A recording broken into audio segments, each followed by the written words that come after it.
Ramón era un abogado de reconocido prestigio y solvencia moral, que nació en una cuna de prominentes juristas por inicios de los años 80, en uno de los estados de México, que por cultura general hay que mencionar, fue el primero donde se promovió un juicio de amparo hace ya 176 años.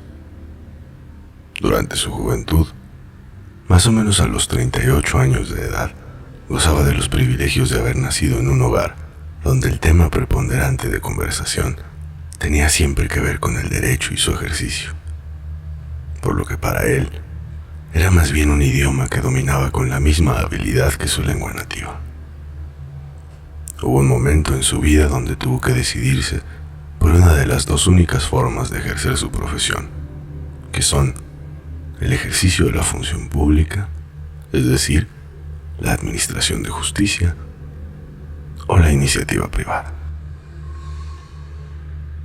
En la administración de justicia, el trabajo a su criterio era menos exigente, menos interesante, más interpretativo y revisor que la iniciativa privada, que en la mayoría de los casos requiere construir un escenario, una estrategia, una obra de arte en cada asunto encomendado, a veces del lado de quien exige, otras del lado de quien niega o defiende, pero siempre e irrenunciablemente construyendo verdades donde aparentemente solo hay hechos, mientras que en la administración de justicia se requiere simplemente comparar un hecho a la luz del derecho para establecer un patrón casi matemático, quién sí o quién no posee la razón de cualquier clase de controversia, sin necesidad de profundizar nunca en ninguna historia, más allá de aquello que las partes pueden acercarte al primer rango de visión. Es entonces que decidió asumir su naturaleza creativa y caminar sobre el sendero del litigio. El conocimiento respecto a su profesión, la insaciable sed de desenmarañar las verdades que nacen de cualquier historia, además de un acontecimiento profundamente perturbador sufrido en la infancia, del que aparentemente no existe información, le llevó a desarrollar una fijación que rayaba en lo enfermizo, por descubrir la verdad real e indiscutible respecto de las historias que llegaban a sus manos. Era alguien a quien difícilmente podrías mentirle. Padecía una constante frustración por el choque de conceptos primarios de justicia y se mantenía perpetuamente inconsistente, porque durante el desarrollo de la humanidad, particularmente al inicio de las civilizaciones, donde obviamente también nació el derecho, y hasta el día de hoy, han surgido y se han adoptado criterios rotundamente incompatibles, pero que en el tiempo y durante su periodo de vigencia fueron aceptados, aplicados y ciertamente celebrados. En la universidad le fue informado, si así se le puede describir, de que el primer antecedente de derecho en la civilización humana es el Código de Hammurabi, un rey del imperio babilónico que retiró el poder de la administración de justicia a los sacerdotes y estableció funcionarios ex profeso para aplicarla conforme a su compilado, que dicho sea de paso, de cualquier forma, provenían de inspiración divina. Ello hacía aproximadamente en el 1700 a.C. Sin embargo, algunos pasos más atrás, en Sumeria, durante el proceso de las primeras civilizaciones, las leyes enteramente eran dictadas por inspiración divina, sobre el 3900 a.C. Obviamente, si caminamos un poco más atrás, hace 200.000 o un poco más de años, ya había asentamientos humanos en la Tierra, por lo que incuestionablemente para él ya existía el derecho. No existía en la forma que actualmente lo conocemos, pero no le era difícil concluir que una aplicación precaria de justicia ya existía. Durante todo este proceso evolutivo, algo que le llamaba la atención siempre fue lo relativo a las acciones criminales y a los delitos, particularmente al peor de ellos, el homicidio. Esa frustración constante que se menciona padecía tenía su origen aquí precisamente, en la desconfianza del deber ser. Algunas etapas de la evolución del derecho establecían la imposibilidad de aplicar una sanción como la mencionada en la famosa ley del talión, que en el particular disponía que el que mata debe morir. Palabras más, palabras menos. Pero un poco antes, en el código que regía en la ciudad de Lagash, durante el reinado de Lucachina, un Ensi, gobernador sacerdote, representante en la tierra del dios de la justicia, Utu, no estaba contemplado matar al homicida, porque si solo el dios podía darla, solo aquel podía quitarla. Civilizaciones aparentemente arcaicas, pero más humanas que algunas contemporáneas, puesto que en el siglo XXI existen alrededor de 55 países que aún contemplan la pena de muerte, con mecanismos tales como decapitación, ahorcamiento, inyección letal y arma de fuego. Esta incongruencia sostenida en el tiempo por miles de años ocupaba un alto porcentaje de su tiempo en tratar de conocer la otra parte, aquella que no está documentada y que puede fácilmente atribuirse a la costumbre. Y la costumbre nace de un hecho aislado. ¿Dónde es que se registró el primer homicidio en la humanidad?, se preguntaba constantemente. ¿Cuál podría haber sido la causa? ¿Cuál la mecánica? ¿Quién el responsable? ¿Quién la víctima? ¿Cuál el instrumento? Pero y sobre todo, ¿cuáles las consecuencias, tangibles, palpables, inmediatas o posteriores? ¿Hubo una consecuencia? ¿Hubo arrepentimiento? En toda investigación criminal existen al menos dos métodos aplicables, que cada uno involucra diferentes elementos y en ocasiones necesariamente complementarios, que son el método científico, a partir de las evidencias relacionadas, sujetas a estudio por diversas técnicas de cuyos resultados depende la conclusión o el conocimiento final de una verdad buscada. Y el segundo, interpretación y reconstrucción de hechos. No obstante, para responder a estas interrogantes, cuyo propósito legítimo era normar un criterio absoluto y correcto sobre lo que debía ser en realidad un castigo justo al crimen cometido, en este caso el homicidio, no existían elementos de ninguna naturaleza tangible para sujetar estudio, ni teorías remotamente aceptables para una reconstrucción o interpretación, por lo que consideró irrenunciablemente necesario buscar una forma diversa de llegar a este conocimiento. Y fue así como comenzó a desviar su actividad hacia su investigación, pero en las sombras, recolectando información de la única forma razonable a la vista, obviamente nublada por su obsesión, resolviendo de inmediato empezar a matar con fines de investigación. La culpa era uno de los elementos que más le interesaban, porque sostenía la teoría que la existencia de ésta abonaba a la implementación de la pena, o debía forzosamente incidir en el criterio de imposición de un castigo, pero no podía juzgarse igual a quien la padecía contra aquel que nunca la sintió. Pero no sería posible documentarla sin haberla experimentado. También concluyó que la culpa se encontraba directamente relacionada con la causa, es decir, si el homicidio era originado por venganza, había que conocer su origen, el origen de la afrenta que provocaba el deseo de cometer el crimen, al grado de brincar el escalón de lo prohibido, consciente aún o inconsciente de una probable consecuencia.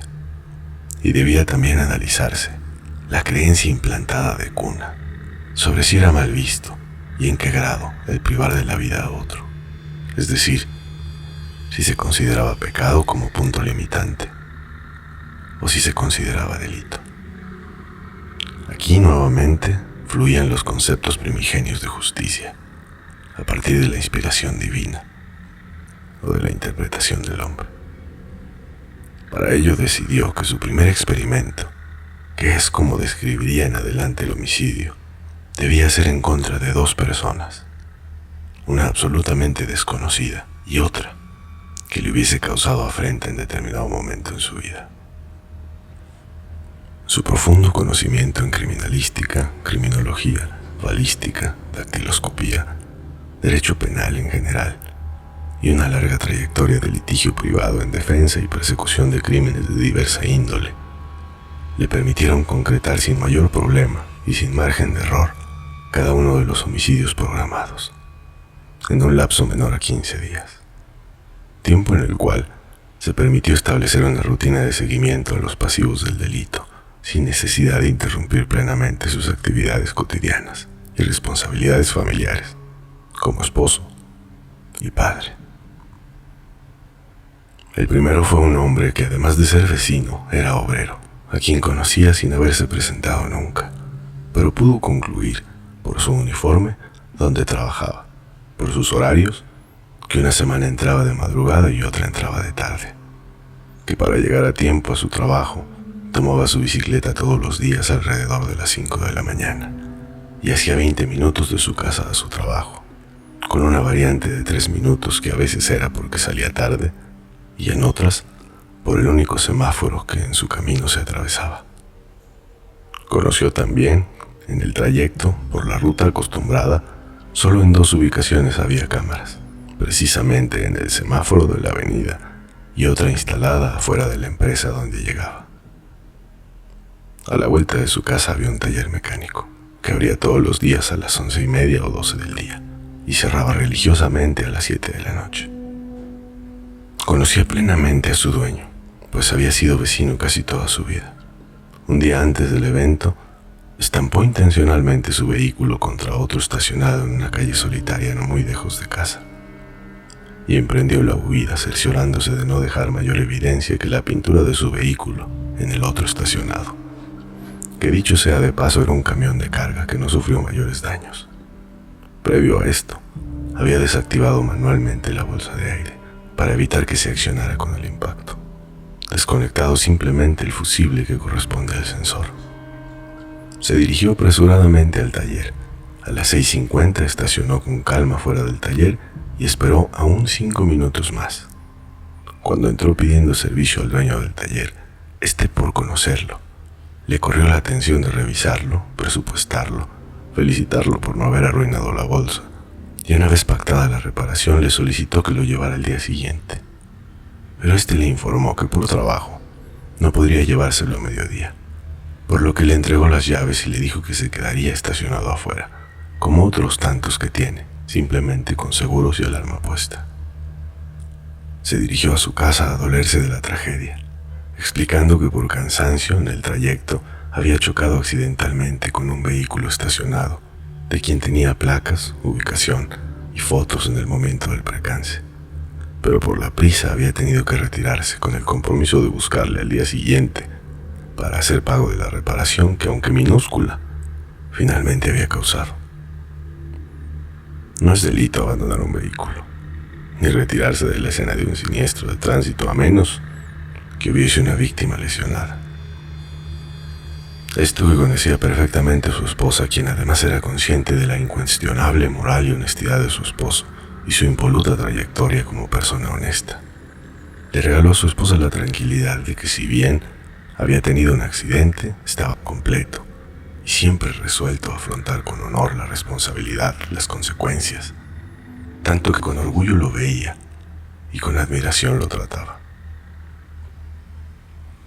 A las 4:50 de la mañana salió a pie, caminó una cuadra y con el duplicado de las llaves tomó el vehículo que un día antes había dejado fuera del taller.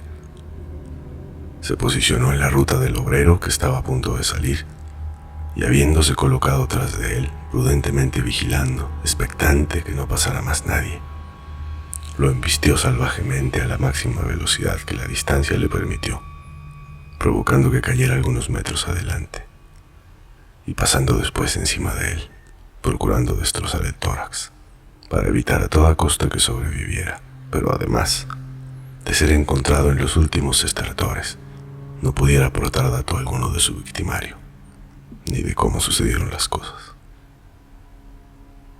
A 2 cuadras estaba el taller, y ahí estacionó nuevamente el vehículo. Corrió a su casa, dejó las llaves, en absoluto silencio entró al baño, y cuando salió, coincidió con el intermitente tono largo de la sirena de una ambulancia, cuya base se encuentra a escasas 3 cuadras también. Por lo que, aprovechando el ajetreo, corrió a la recámara principal y despertó de un susto a su esposa. ¿Escuchaste eso?, le dijo. El sonido largo indica que se acerca a un cruce de calle. El sonido corto, al parecer, ha arribado. Parece no estar lejos. ¿Qué habrá pasado?, comentó, no buscando una respuesta, solo generando presencia. En el perfil de un hombre honrado, siempre dispuesto a preocuparse por los demás, como se había caracterizado toda su vida, era lógico que se encontrase siempre ávido de proporcionar ayuda. Fue lo único que alcanzó a razonar su esposa, entre la abrupta forma de despertarla y la natural curiosidad humana, cuando le propuso ir a ver qué sucedía. 5:10 de la mañana, estaban ambos parados a 3 metros de la víctima, en ropa de pijama, con legítima consternación, cuando fue cubierto en su presencia por la típica sábana blanca que utilizan para cubrir el cuerpo sin vida de un cristiano, que si bien es políticamente adecuado, es una forma de corromper la escena del crimen. Lo bueno es que nadie lo sabe, y quien lo sabe, no lo atiende. El segundo fue un conocido de poco tiempo, con quien eventualmente compartiría amistades, a quien le guardaba cierto rencor por una cuestión que para cualquiera pudiera parecer pecata minuta, pero para él era verdaderamente abrumadora. Y es que sus personalidades eran incomparablemente incompatibles, por ser tan similares. Ambos eran conscientes plenamente de que no había forma honesta de evitar una discusión, si no fuera simplemente ignorando y haciendo gala de paciencia. Nada más para no incomodar a sus amigos. Pero en el fondo, y no tan escondido como debería, había un odio profundo. A este, que era conocido como Juan Carlos, le correspondía un tratamiento más delicado, porque en realidad no tenía una rutina fácil de seguir. Era un hombre más bien sedentario, con un trabajo de turno completo, autoempleado, con profesión pero sin dedicarse al ejercicio de la administración más que de su negocio. No asistía a ningún club deportivo, esporádicamente salía con sus amigos. No se le conocía amante, vicios o actividades que por su naturaleza le fuera requerido mantener en sigilo. Era tan pero tan público que si a alguien le interesaba podía ubicarlo con precisión mediante redes sociales, pues tenía la costumbre de actualizar su ubicación intermitentemente en cada actividad que realizaba en el día, por irrelevante que fuera. Esto, entre otras muchas pequeñeces, era causa para odiarle en silencio. La mente puede ser tu mejor aliado o tu peor enemigo. No había prisa ni necesidad de acortar los tiempos. Lo necesario era documentar muy bien paso a paso las sensaciones que se iban experimentando para poder llegar a una conclusión real, pero no de bote pronto, sino estudiando la profundidad, que ese era uno de los elementos más complejos, porque si bien pudiera ser sencillo en la teoría, al momento de registrar con la mayor fidelidad posible las sensaciones percibidas, cuando vienen de uno mismo, se vuelve igual o más complejo que percibirlas en los demás. Finalmente nació un plan. Juan Carlos tenía una de las debilidades más evidentes, la falta de atención recibida en la infancia, que le generaba una necesidad discreta por la edad, pero imposible de ocultar a quien conoce medianamente cómo funciona la mente humana. Era un tipo que requería todo el tiempo la aprobación de quienes lo rodean, una sed de ser escuchado como pocos, es decir, al grado de considerarse patológico. El plan fue el siguiente. Ramón le llamó por la mañana, a escasos 2 minutos de llegar a su empresa. Pudo cerciorarse de ello porque le vio pasar por la avenida donde religiosamente se detiene siempre a comprar un café camino a la oficina.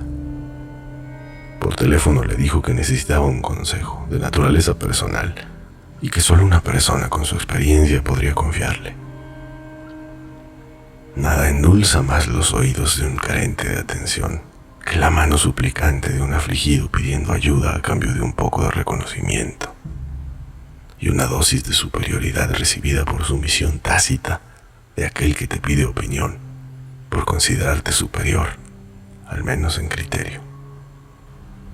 Sin permitirle colgar la llamada, le dio alcance y parado al lado de su camioneta le indicó que se detuviera, como si se tratase de algo tan urgente que requería atención inmediata. Por lo aventurado del plan parecía casi improvisado, pero la calle donde se detuvo es un parador comercial que se encuentra totalmente desolado hasta después de las 10 de la mañana, cuando la paquetería, la oficina contable, la tienda y la plaza comercial abren sus puertas. Cuando se detuvo, atendiendo las indicaciones, saludó, cuestionando con aparente legítimo interés sobre cómo estaba Ramón y qué tan grave era el problema, mientras lo veía acercarse con ropa deportiva y un semblante aparentemente despreocupado. Parado al lado de la ventana del piloto le pidió el celular y éste, sin entender lo que sucedía, lo entregó pensando que era una llamada.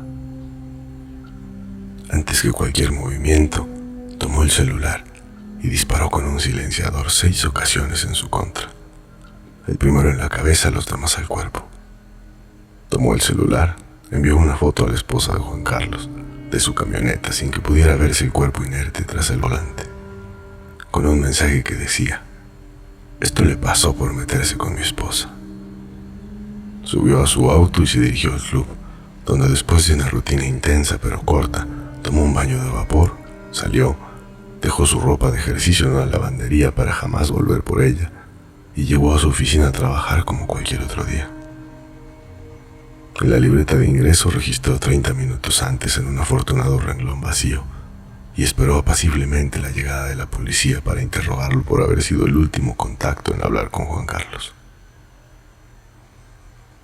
La cuenta de ubicación del dispositivo móvil, que es distinta a la de la línea de teléfono, nunca se movió del club, que convenientemente estaba a 2 cuadras del lugar donde quedó la camioneta, pero fue registrado desde un dispositivo telefónico con su chip, lo que imposibilitaría su ubicación en otro lugar, mientras el teléfono estaba conectado en línea en su locker, todo el tiempo.